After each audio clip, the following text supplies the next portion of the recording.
Atëherë, për të ndalur pak edhe tek këmbvështrimi i kryeministrit Rama gjatë deklaratave publike që ka patur së fundmi dhe reagimeve të shumicës, protestat po paraqiten si lëvizje të nxitura nga ana e kryeministrit Rama, i cili ka deklaruar se qeveria nuk mund të rrëzohet nga presioni i protestave në rrugë dhe ka theksuar se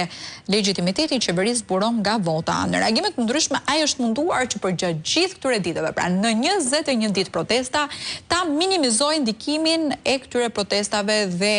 masivitetin e qytetarëve që kanë zbarkuar tashmë në shesh, duke argumentuar se institucionet janë duke vazhduar punën normalisht dhe gjithçka tjetër lidhet me zhvillimin e vendit dhe të Shqipërisë. Një tjetër element që qeveria ka vënë në fokus është edhe distancimi nga format e dhunshme të protestës, ku qeveria dhe mazhoranca kanë dënuar në këtë rast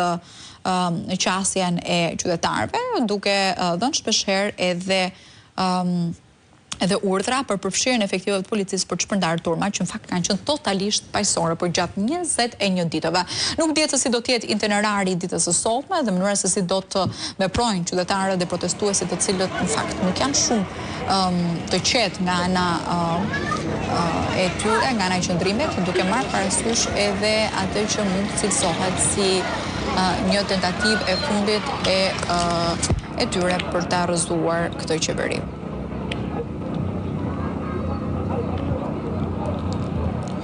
Jemi në këtë momente me pamje nga New Yorku, janë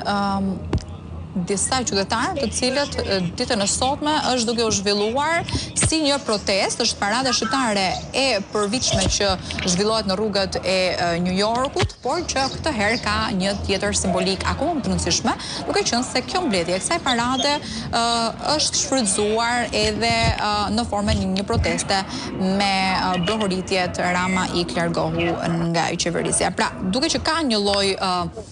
elementi të protestës që po zhvillohet edhe në këtë momente në këtë paradë të shqiptarëve në New York. Ndërkohë, nga ana tjetër, do doja që të silja edhe një herë në vëmendje një komunikim të shkurtër që kemi patur me disa prej qytetarëve të diasporës që kanë përritur ditën e sotme në kryeqytet. Ata kanë thënë që kemi ardhur për të mos u larguar. Sot duhet jetë dita e fundit e kryeministrit Rama, nëse do të isha në vendin e tij, ka thënë një emigrant, do të largohesha. Nuk do doja që të isha kurse si në vendin e kryeministrit. Jemi mbi 1000 makina që kemi hyrë në Shqipëri, ka qenë një prej emigrantëve që jetonte në Britani prej vitesh. Ai ka thënë që kemi ardhur për t'i dhënë fund kësaj qeverie. Ne kemi ikur, por nuk kemi humbur, ka thënë ai, dhe është shprehur se ditën e sotme ndjejnë një përgjegjësi të jashtëzakonshme, ka një emocion shumë të madh dhe janë të gatshëm për të bërë gjithçka për vendin e tyre. Janë një pikë kritike sipas tyre që duhet bërë diçka. Të gjithë shqiptarët e diasporës duhet bëhen së bashku dhe të protestojnë masivisht dhe të kenë një qasje akoma më qëndrestare përballë këtij fenomeni që tashmë i ka zënë syt qeverisë dhe ta maksimizojmë dhe të kemi një mobilizim total për të zhdukur qeverinë aktuale. Këto kanë qenë disa prej deklaratave të cilat janë dhënë ditën e sotme, me flamuj kombëtar, me pankarta të shumta. Ata kanë bërritur ditën e sotme në Shqipëri, ndonse kanë patur me mijëra kilometra të përshkruara dhe me ditë të tëra duke udhëtuar. Duket se atmosfera dhe qasja që ata kanë, frymëzimi që kanë për të shkuar deri në fund kësaj gjëje është i jashtëzakonshëm. Pra ka një vullnet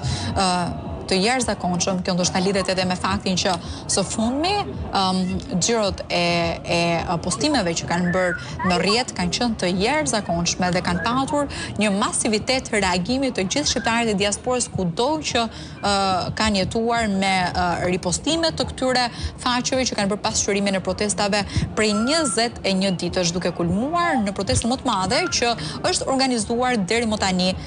tashmë dhe që do ta kemi nga ora 19:00. Jemi duke përcjell prej më shumë se 3 orësh, në momentin kur ata kanë mbërritur në kryeqytet, pra në orën 3 pasdite, kanë qenë pranë